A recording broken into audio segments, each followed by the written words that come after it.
going to go ahead and transfer the pumpkin ale from the primary fermenter to the secondary fermenter. I went ahead and waited 8 days on this. You can do it in 7 days, but I'm going to do 8 and 8 on this batch of beer. So to do this, just slide your siphon into the secondary. Going in here to your primary.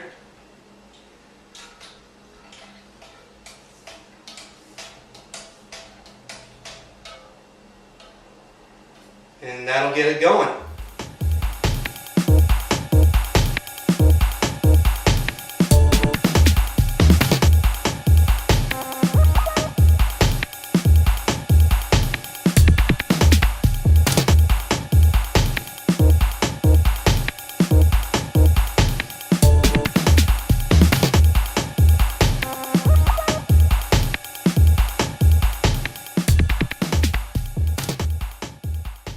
Into the secondary fermenter. Now this will sit in the closet for another 8 days. You want to leave all that sediment behind. All those little pumpkin chunks and all the spices are going to be left behind in the primary fermenter.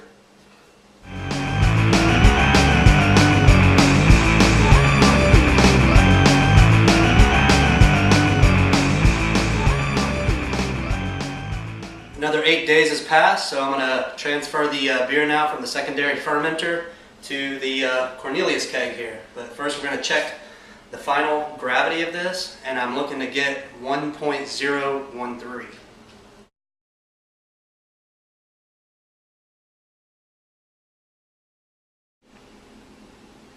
And it looks like I'm right at 1.012. Which is just a mark off. So now what you do with that is you take your calculator, type in 1.012 minus the original gravity, which was 1.052. That equals 0.04. You take that number, multiply it by 131, and this gives you your alcohol content. This is right at 5.25% alcohol. So what I'm going to do with this batch is I'm going to go ahead and bottle just 4 of these beers and let them naturally carbonate, so that if you travel during the holidays or something, you can bring these up for your friends and family to share. And what I'm using here is just some Carbonation Drops. You can get this at any of your local home brewery supply stores.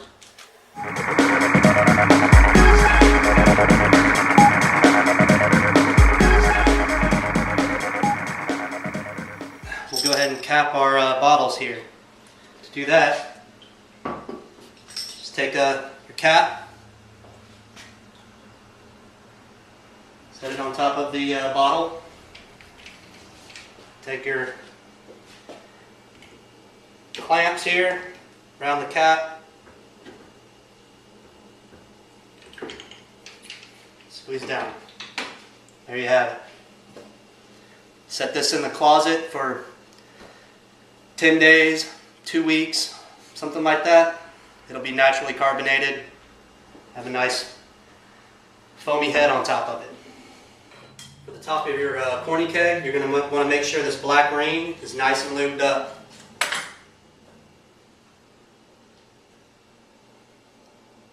You want it to have a really nice tight seal, so no air can escape. All the beer is transferred into the corny keg. That's what we're going to do. It's force carbonate.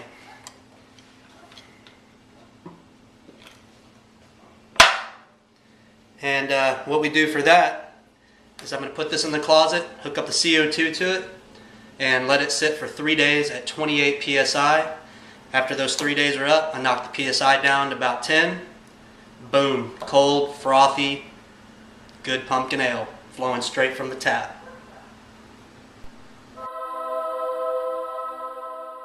Now when you hook up this corny keg to your CO2 tank, you want to make sure you're hooking it up to the end. So the CO2 goes to the end and the spout will come onto the out right there. So there you have it.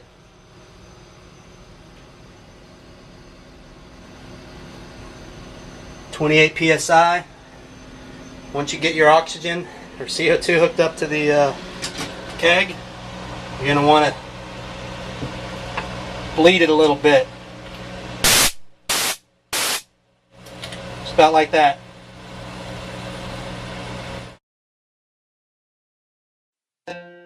It's finally my favorite time of the process, pulling the first cold beer out of the wall.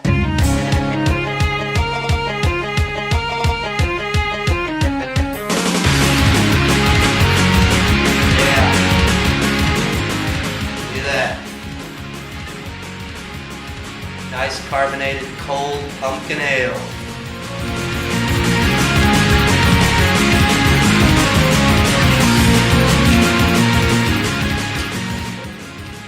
Wow. The spice is so good.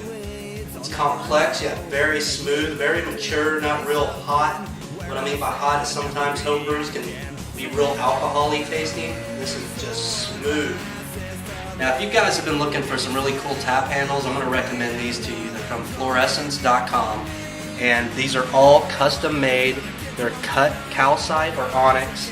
They're all different, and the insets are drilled in there just like that. Everyone's different, so you can be assured that no one will have the same tap handle you have. Good beer, good times. Thanks for watching this video. The name of the brew is Go 45 Pumpkin Ale. Play me a jig, sing me a tune, my dear friend, this Happy shot for homebrew. you. Feel it burn as it goes down, but watch out, here comes another round.